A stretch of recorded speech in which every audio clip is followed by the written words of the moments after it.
করা। আর এই যে একটা জামাত ইসলামের আমির এই শফিকুর রহমান সাহেব নিজেকে এমন আধুনিকতার তত্ত্ব দিচ্ছে যেগুলোর সাথে বাস্তবতার কোনো মিল নাই। জামাত ইসলামের একটা ধর্ম ব্যবসায়ী। আমার আজকের অতিথি জামায়াতে ইসলামের আমির ডাক্তার শফিকুর রহমান এবং যুক্ত আছেন বিএনপির সাবেক সংসদ সদস্য সৈয়দা আসিফা আশরাফি পাপিয়া। স্বাগত জানাচ্ছি আপনাদের দুজনকেই আইবিটিভির নিয়মিত আয়োজন রাজনীতির এপিঠ ওপিঠে। ধন্যবাদ আপনাকে এবং আপনার শ্রোতা দর্শক মন্ডলীকেও ধন্যবাদ। আপনার কাছ থেকে শুরু করতে চাই, অনেক প্রশ্ন, যতটা সম্ভব উত্তর নেবার চেষ্টা করব। খালেদা জিয়া যখন বিদেশে যাচ্ছেন, লন্ডনে যাচ্ছেন, তখন জামায়াতের আমিরের সাথে প্রধান উপদেষ্টার বৈঠক চলছে বা বৈঠক হচ্ছে। এই ক্ষেত্রে আমি একটা কথা বলি, এই সরকারের সবচেয়ে অসহনীয় এবং অসহ্য বিষয় হচ্ছে এই জামাত ইসলামকে নিয়ে বেশি বাড়াবাড়ি করা এবং এদের সাথে বেশি ঘষাঘষি করা। আর এই যে একটা জামাত ইসলামের আমির এই শফিকুর রহমান সাহেব নিজেকে এমন আধুনিকতার তত্ত্ব দিচ্ছে যেগুলোর সাথে বাস্তবতার কোনো মিল নাই। জামাত ইসলামের একটা ধর্ম ব্যবসায়ী, ধর্মকে পুঁজি করে সাধারণ মানুষকে ধোঁকা দিয়ে এবং তাদের দাঁড়িপাল্লায় ভোট দিলে জান্নাতুল ফেরদৌস বরাদ্দ দেওয়া হবে, এই সমস্ত মিথ্যাচার করে তারা বিভিন্ন জায়গায় মহিলাদেরকে পাঠায় এবং নিজেরা যে এই সমস্ত প্রচার প্রচারণা চালিয়ে ধর্মভীরু মানুষকে বিভ্রান্ত করে রাজনৈতিক ফায়দা হাসিলের অপচেষ্টাকারী এই জামাত ইসলামকে ঠিক তেমনি ভাবে আমি অপছন্দ করি। তার কারণ এদের রাজনৈতিক সত্তাই হচ্ছে ধর্ম ব্যবসা করা। আর এই সরকারের সবচেয়ে জঘন্য লাগে যে একে নিয়ে এত বেশি বাড়াবাড়ি করে, এত বেশি ট্রাস্ট করে, এত বেশি আস্থাশীল হওয়ার চেষ্টা করে যে মানুষের চোখে কিন্তু এই সরকার ধরা পড়ে যাচ্ছে। কারণ বাংলাদেশের মানুষ মুক্তিকামী মানুষ, বাংলাদেশের মানুষ স্বাধীনচেতা মানুষ, বাংলাদেশের মানুষ মুক্তিযুদ্ধের চেতনায় বিশ্বাসী মানুষ। এই মুক্তিযুদ্ধ একটা মাত্র সংগঠনের কারণে মুক্তিযুদ্ধের চেতনাকে ক্ষতিগ্রস্ত করবে, আঘাত হানবে, এই জিনিসটা কিন্তু কেউ আমরা বরদাস্ত করবো না এবং আমরা বরদাস্ত করতে কিন্তু পারিও না। আজকে দেখেন যে সংস্থাপন এবং শিক্ষা মন্ত্রণালয় পুরো জামাত ইসলামের সমর্থিত ছদ্মবেশী শিবিরের কর্মীরা যারা ঢাকা বিশ্ববিদ্যালয় বিভিন্ন বিশ্ববিদ্যালয়ে পড়তো তাদেরকে প্রত্যেকটা জেলায় জেলায় ইভেন চাঁপাইনবাবগঞ্জের ডিসি পর্যন্ত ছদ্মবেশী শিবিরের সদস্য এবং উনি জামাত করে। ওপেন জামাত ইসলামের লোকেরা বলে বেড়ায় যে আমাদের ডিসি তো জামাত ইসলাম করে, আমাদের সংগঠন করে। তাহলে আপনি বলেন যে এইভাবে যদি প্রত্যেকটা জেলায় জেলায় ডিসি এবং তাদের শিক্ষা মন্ত্রণালয়ের এই আপনার শিক্ষা মন্ত্রণালয় আপনি জানেন যে প্রিজাইডিং অফিসার পুলিং অফিসার শিক্ষকরাই হয়, এইভাবে যদি তারা এই সরকার প্রমোট করে রিক্রুট করে তাহলে সামনের নির্বাচনকে আমরা আস্থাশীলতার জায়গায় নিয়ে যাব কিভাবে, এটাও কিন্তু ভাববার বিষয় আছে। এক এক অপশাসক এক খুনিকে সরাতে যে আর এক খুনিকে পুনর্বাসন আমরা কিন্তু করব না, বাংলাদেশের মানুষ কিন্তু সেটা করবে না। তো এই জন্য এই সরকারের বিন্দুমাত্র চেতনায় থাকা উচিত যে বাংলাদেশের মানুষ মুক্তিযুদ্ধের চেতনাকে ধারণ করে, লালন করে, বিশ্বাস করে, সম্মান করে, আনুগত্যশীল মুক্তিযুদ্ধের চেতনার প্রতি। অতএব নাড়াঘাটা যে যাই করুক মোটামুটি ভাবে একটু লেভেল রেখে এদের চিন্তা করা দরকার, এমন কিছু করা উচিত না যাতে তারা বিতর্কিত হয়। এই জন্য এই সরকারের এই ব্যাপারে এখন আরেকটা কথা বলি, এই সরকার সংস্কার মাঝে মধ্যে হঠাৎ হঠাৎ স্বপ্ন দেখার মতো করে সংস্কার কথা উচ্চারণ করে যখন রাজনৈতিক সংগঠনগুলো বেশি সোচ্চার হয় যে নির্বাচনের দিন তারিখ নিয়ে। এখন তারা যদি মনে করে যে ইচ্ছা মতো সময় নিয়ে দীর্ঘায়িত হওয়ার পরে হঠাৎ হঠাৎ আমরা সংস্কারের কথা বলে আমাদের ক্ষমতায়নটা দীর্ঘায়িত করব, এটাও কিন্তু অশুভ লক্ষণ হবে, অশুভ ইঙ্গিত হবে। এবং যে আগস্টের চেতনা, অভ্যুত্থান এবং 15 বছর যে আন্দোলনের একটা কামিয়াব লক্ষ্যে পৌঁছানোর যে স্পিরিটটা সেটা কিন্তু ব্যাহত হবে। এরা যখন ক্ষমতার বিপক্ষে থেকে ক্ষমতাসীনদের নিয়ে এরা সমালোচনা করেছে, আজকে এরা বাজার দর নিয়ন্ত্রণ করতে ব্যর্থ, মানুষ মেনে নিচ্ছে দাঁতে দাঁত চেপে যে ঠিক আছে একটা অবৈধ শাসককে সরিয়ে এসছে, একটু সময় দিই।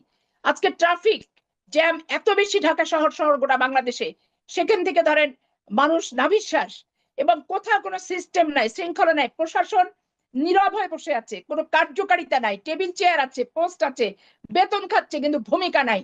কারণ প্রশাসনে এত অবৈধ শাসনের ক্ষমতা প্রয়োগ করে অভ্যস্ত হয়ে গেছে যে তারা বৈধ শাসনের কথা, কি করা উচিত, দায়িত্ব এবং কর্তব্য বোধটাও কিন্তু তারা ভুলে গেছে।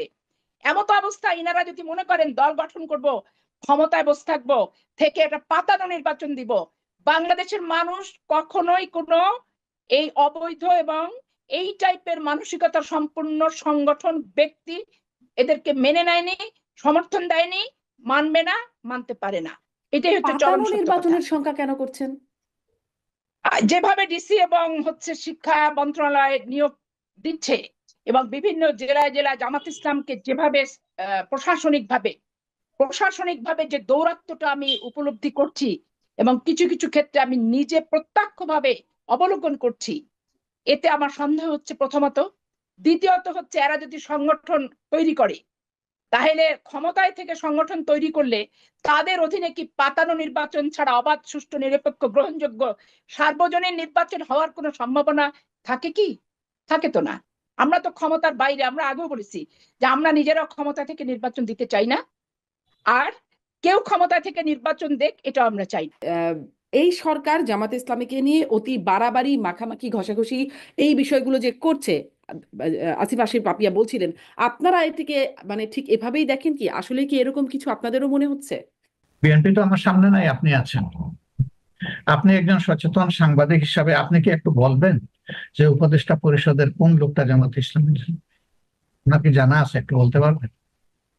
এটা আপনার জোট সঙ্গী, একসময়ের জোট সঙ্গী, তারা আপনাদের সম্পর্কে ধারণা পোষণ করছে। Nobody is there. তারা কারা? তাদেরকে আমি কোনো দলীয় পরিচয়, কারো প্রতি সহানুভূতিশীল, কারো প্রতি দুর্বল, তার অতীত রাজনৈতিক সংশ্লিষ্টতা, এই নিয়ে আমি তাদেরকে প্রশ্নবিদ্ধ করা আমার জন্য আমি উপযুক্ত মনে করি। তাহলে আপনি কি বলবেন যে না, আপনার আসলে আপনাদের সাথে সরকারের বিশেষ কোনো সম্পর্ক বা কোনো প্রভাব নাই, আপনাদের সরকারের উপর কোনো গুরুত্ব নেই? 10টা দলের যেমন আমাদেরও তেমন, প্রশ্নই উঠে। জি, এই যদি এটা বলে থাকেন, এটা আরেকটা আনজাস্ট। আপনার কাছে এবার একটু আসি যে আপনারা রাষ্ট্র সংস্কারে যে 41 দফা প্রস্তাব দিয়েছেন, সেই বিষয়গুলো নিয়ে একটু কয়েকটা বিষয় একটু কথা বলতে চাইবো। আপনারা বলছেন বিচার বিভাগকে নির্বাহী বিভাগ থেকে আলাদা করা বহুদিনের দাবি, এটা এরকম একটা দাবি আছে। বিভিন্ন ন্যায় বিচার নিশ্চিতে আইন সংস্কার, পুলিশ সংস্কার, দুদককে শক্তিশালী করা, পুলিশ আইন পরিবর্তন, এরকম বেশ কিছু, মানে যেহেতু 41টা দফা, অনেক কিছু আছে আপনাদের সেই দফায়। আপনারা তো 2001 থেকে 6 বিএনপি জামাত জোট সরকার করেছিল, তখন এই বিষয়গুলো নিয়ে কেন ভাবেননি? মানে বিচার বিভাগকে পৃথকীকরণ, এই বিষয়গুলো তো পুরনো বিষয় ছিল, তখন কেন এই বিষয়গুলো নিয়ে আপনারা কাজ করেননি? প্রশ্ন করেছেন। আমি মিডিয়ার সামনে এই প্রশ্নের মুখোমুখি বারবার হয়েছি এবং আপনার কাছ থেকেও আজকে আবার হলাম। এই জন্য আপনাকে ওয়েলকাম এই প্রশ্ন করার জন্য। এই বিষয়গুলো, অতীতের অভিজ্ঞতাগুলো সামনে রেখেই এবারকার এই ইন্টারিম গভর্নমেন্টের জন্য আমরা মূল থেকেই বলে আসছিলাম যে তাদেরকে যৌক্তিক সময় দিতে হবে। আমরা কিন্তু মূল থেকে কোনো সময় বেঁধে দেইনি যে এতটুকু সময়ের সীমাবদ্ধতার মধ্যে যা পারেন আপনাদেরকে করতে হবে, ওটা আমরা বলি নাই। আমরা বলছি যে এই সরকারকে মৌলিক জায়গাগুলোতে সংস্কার করে ফেলতে হবে। কারণ এটা আমরা অতীতেও দেখেছি যে আমরা যখন রাজপথে থাকি, রাজনৈতিক দলগুলো, আমি শুধু আমার দলের কথা বলছি না, আমি সবার কথা বলছি, আমরা যখন রাজপথে থাকি রাজনৈতিক দলগুলো, তখন অনেকগুলা ব্ল্যাক লর ব্যাপারে আমরা আমাদের কনসার্ন আমরা এক্সপ্রেস করি যে আমরা এতে উদ্বিগ্ন, জাতির এই ক্ষতি হবে, এটা পরিবর্তন করা দরকার, এটা থামিয়ে দেওয়া দরকার। কিন্তু সেই আমরাই যখন আবার দেশ শাসনের সুযোগ পেয়েছি, আমরা তখন সাথে সাথে এটা ভুলে গেছি। প্রত্যেকটা দলের একই অবস্থান ছিল, এটা আমার নির্দ্বিধায় স্বীকার করতে কোনো অসুবিধা নেই। এই জন্য আমরা চাই যে গভর্নমেন্টটা কোনো দলের নয়, যে গভর্নমেন্টটা একটা ঐক্যমতের সরকার, যাদেরকে আমরা দায়িত্ব দিয়ে বসিয়েছি। তারা নির্বাচিত হয়ে এখানে আসেননি, ভোট প্রার্থী হয়ে আসেননি, তারা এসেছেন জনগণের আকাঙ্ক্ষা ফুলফিল করুন। এই সরকার দ্বারা এই কাজগুলো আমাদের সমাধান হয়ে যাওয়া দরকার। এই জন্য আমাদের এই ক্ষেত্রে ভয়েস ক্লিয়ার এন্ড লাউড, একেবারে পরিষ্কার। আমরা চাই না। তারেক রহমান কবে ফিরবেন, এই বিষয়ে কি আপনাদের ধারণা আছে? তারেক রহমান কবে ফিরবেন এই বিষয়ে আমি যে পর্যায়ের দলে আমার অবস্থান, এই উত্তর আমার পক্ষে স্পষ্ট করে দেওয়াটা সম্ভবপর নয়। এটা স্থায়ী কমিটির যারা সদস্য আছেন, মহাসচিব আছেন, নেতৃত্বস্থানীয় ব্যক্তি আছেন, যাদের সাথে সার্বক্ষণিক বাংলাদেশের রাজনীতি এবং বিএনপির সংগঠন এই সমস্ত নিয়ে তারেক রহমানের সাথে সার্বক্ষণিক কথাবার্তা হয়, ওনারা এই উত্তরটা যথোপযুক্ত হয়ে দিতে পারবেন। যার কারণে এই উত্তর দেওয়ার ক্ষেত্রে আমি অপারগতা প্রকাশ করছি। আর দ্বিতীয়ত ব্যাপার যে বিরাজনীতিকরণের ক্ষেত্র যদি শুরু হয়, প্রস্তুতি যদি কেউ নেয়, তো সেইটা ভাঙার জন্য আমরা সদা প্রস্তুত। কারণ আমরা রাজনীতিকে অপরাজনীতিও চাই না, বিরাজনীতিকরণও চাই না। আবার রাজনীতিকে পুঁজি করে অনির্বাচিত হয়ে দীর্ঘদিন ক্ষমতার জগদ্দল পাথরের মতো চেপে রেখে মানুষকে নির্যাতনের হাতিয়ার হিসেবে কয়েকটা দিনক্ষণ তারিখ, যে 5ই জানুয়ারি 2014, আর ওই 18 সাল অমুক ডিসেম্বর, আর হচ্ছে এই 2024-এর জানুয়ারি মাসের 7 তারিখ, এই তারিখ আমরা বুঝি না। কারণ আমরা ভোটের অধিকার এবং রাজনৈতিক সংস্কার, যেটা এই সংস্কার এবং রাজনীতি, দুর্নীতিমুক্ত রাজনীতি, তারপরে হচ্ছে প্রাতিষ্ঠানিক যে দুর্নীতিগুলো হচ্ছে, বিচার বিভাগ বলেন, পুলিশ বিভাগ বলেন, আইন বিভাগ বলেন, নির্বাচন কমিশন বলেন, সচিবালয় কেন্দ্রিক বলেন, এগুলো অবশ্যই চিরতরে নির্মূল করতেই চায় বিএনপি, এবং নির্মূল করেই জনগণের প্রত্যাশিত একটি রাজনৈতিক সংগঠন এবং একটি সরকার, যে প্রকৃত ভোটে, বিশ্বাসযোগ্য ভোটে, সকলের অংশগ্রহণের ভোটে নির্বাচিত হবে, এই প্রত্যাশা আমাদের এখন পর্যন্ত অটুট, কোনো প্রকার পরিবর্তন হয় নাই।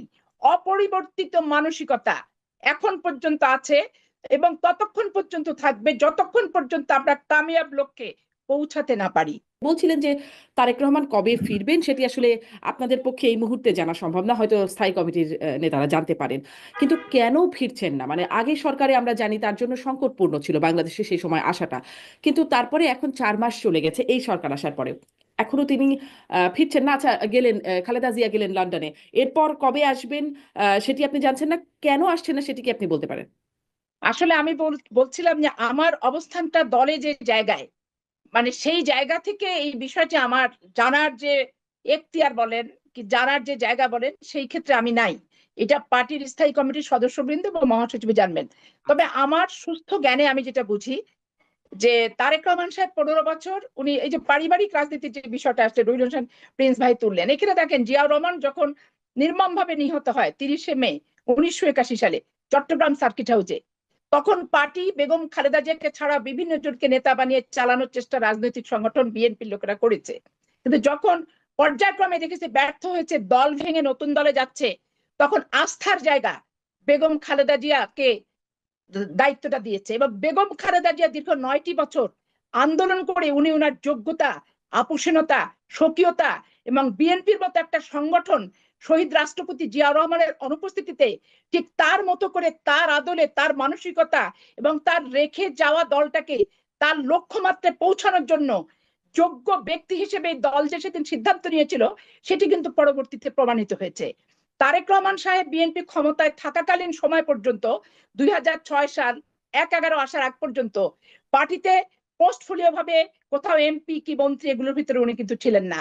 কিন্তু পার্টির যখন দুর্দিন, মা গৃহবন্দী, মাকে আটকে রাখছে, মাকে চিকিৎসা নিতে দিচ্ছে না, দল পার্টি নেতাদের লক্ষ লক্ষ মামলায় ঝুলছে, উনি যেখানে ছিলেন সেখান থেকে এই 15টি বছর এই দলটিকে নেতৃত্ব দেওয়ার চেষ্টা করেছেন এবং সফল নেতৃত্ব দিয়েছেন। দল তার নেতৃত্বে সুসংগঠিত, তার নির্দেশিত কর্মসূচি এবং তার নির্দেশিত পথেই বাংলাদেশের বিএনপি পরিচালিত। অতএব এইখানে -2 আর আসিফ আশরাফি -1 পাপিয়া, আর জিয়াউর ধন্যবাদ রহমানের আপনাকে। পরিবার দেশে না বিদেশে কিচ্ছু যায় আসে না।